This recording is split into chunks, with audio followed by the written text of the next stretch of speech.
Are you a spiritual vagabond?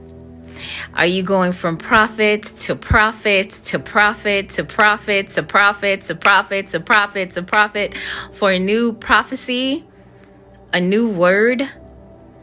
Are you seeking the prophet more than you seek God? Is that you? Are you a spiritual vagabond? So in the Bible, Cain was the first person to be cursed with being a vagabond. And the definition of a vagabond is a wanderer, somebody that wanders from place to place to place to place to place with no rest. And in the book of Isaiah 26 verse 3, let's read it. It says, "You will keep him in perfect peace, whose mind is stayed on you, because he trusts in you."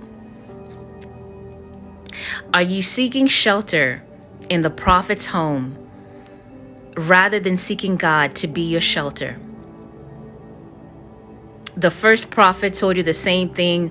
The fourth or fifth prophet told you, but you keep seeking a new prophet for a new word. And of course, somewhere along the way, you keep seeking a prophet. You're gonna meet a false prophet. Along the way, you are going to come across a false prophet. But will you be able to discern? Because you're seeking another prophet the next day, the next week, seeking a new word. Are you a spiritual vagabond? Seek God more. Because the prophet is not God. The prophet is not God.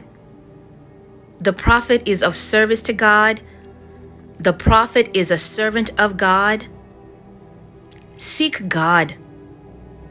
Go to God. Are you a spiritual vagabond? If this describes you, listen, it's not about condemnation. It's simply about seeking God more than we seek man, for reassurance, for confirmation. And God will use the prophets to confirm things, of course. But if you find yourself always moving from place to place, from one anointing to another anointing, another anointing, another anointing, always looking for something, turn back around and keep your eyes on God. I look to the mountains. Where does my help come from? One of my favorite verses. My help comes from the Lord. All right, y'all. I hope this helps somebody. And you do not have to go around wandering from person to person when you have the one and only God. I am that I am.